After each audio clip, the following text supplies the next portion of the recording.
Okay, so um, Social Security, right? Like what happens if you've been working, your whole life? You pay into it, and then suddenly when you're ready to retire, it's just not there. Yeah, I mean, that's a big concern for a lot of people. For sure. It's like your retirement plan kind of goes up in smoke. Right. And it's important, I think, to really understand, how Social Security works and like what are the potential problems in the future. Yeah, definitely. So before we get into all of that, if you're liking what you're hearing so far, hit that subscribe button so you don't miss any future discussions like this one. Okay, so you always hear about how Social Security's trust fund is supposed to run out like in the next 10 years or something. What does that actually mean? Like, do people just stop getting benefits? Well, it's not that straightforward. The trust fund is basically like a savings account where, the extra money from payroll taxes goes. Yeah. And it's supposed to help cover the costs when there are more people retiring than there are working and paying into the system. Oh, okay. I see. So when they say the trust fund is running out, it means there won't be enough money to pay everyone their full benefits just from those payroll taxes. So it's not like the whole system just crashes, but there could be like a funding shortage. Exactly. And then everyone starts freaking out, trying to figure out what to do. Yeah. And I mean, that's why we're here, right? Yeah. To talk about some of those possible solutions. Exactly. And even, former President Trump was talking about this stuff during his campaign. Yeah. He was all about protecting Social Security, wasn't he? Oh, yeah. He promised to protect Social Security and Medicare, saying he wouldn't cut a single penny from them.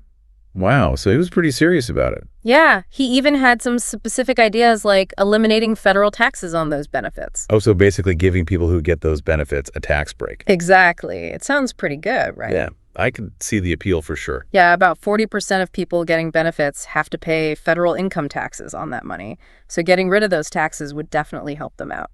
But there's got to be a catch, right? Like, what's the downside? Well, the thing is, taking away those taxes also means less money going into that Social Security trust fund. So it's like robbing Peter to pay Paul, kind of. In a way, yeah. It could actually make the whole problem worse in the long run. I see. It's a tough situation for sure. It is.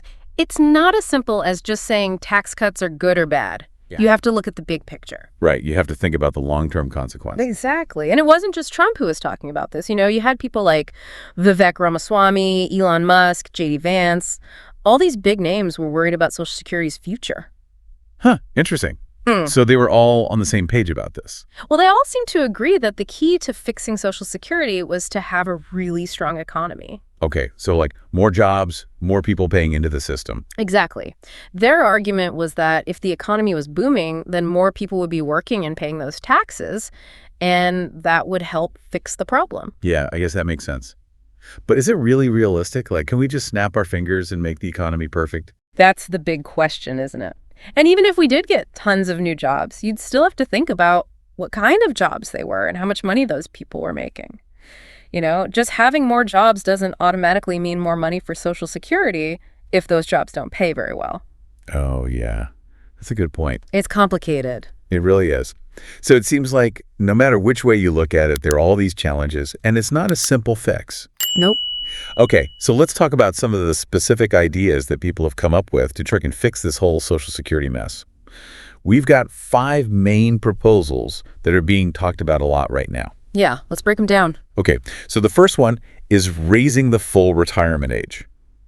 So like the age when you can start getting your full benefits. Right. I can already see why that one's going to be controversial. Oh, yeah. I mean, this isn't even a new idea, is it? Didn't Reagan already do this back in the 80s? Yeah, he raised it from 65 to 67. Right. So now they want to raise it even more. The argument is that people are living longer now, and healthcare is better. So maybe it makes sense to push that retirement age back a bit. But isn't that kind of unfair to people who work really hard physical jobs? Yeah. They might not be able to keep working as long as someone who has a desk job. That's a valid point for sure. It's not a one-size-fits-all solution. Exactly. And that brings us to the second proposal, which is reducing the cost of living adjustments, or COLAs. COLAs? Yeah. Those are the increases that are supposed to help your benefits keep up with inflation. So, your money doesn't lose value over time. Right. But some people think we should reduce those COLAs to save money. This one's a big deal because it would affect everyone, right? Like both people who are already retired and people who will retire in the future. Yeah, basically it's a choice between maybe working longer or getting smaller increases in your benefits each year. That's a tough one. What do you guys think out there? Would you rather work longer or get smaller increases? Let us know in the comments.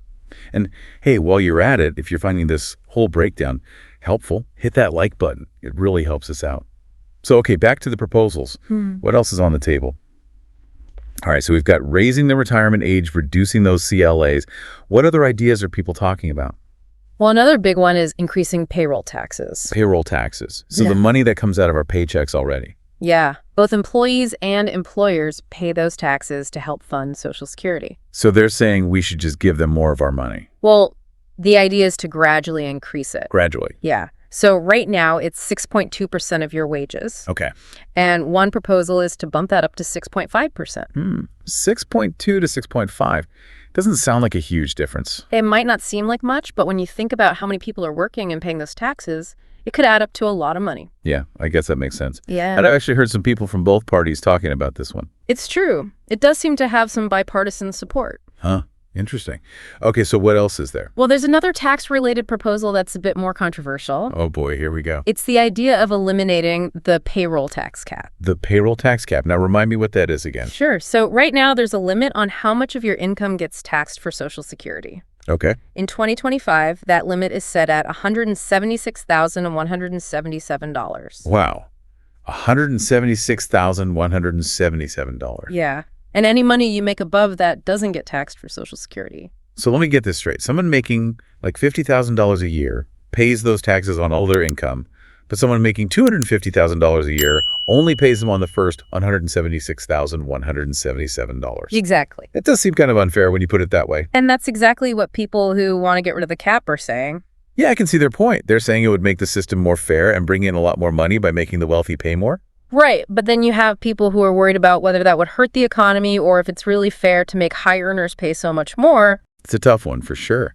It's like every solution has its own set of problems. That's the challenge with this whole thing. Okay, so we've talked about raising the retirement age, adjusting COLAs, messing with payroll taxes, and getting rid of the cap.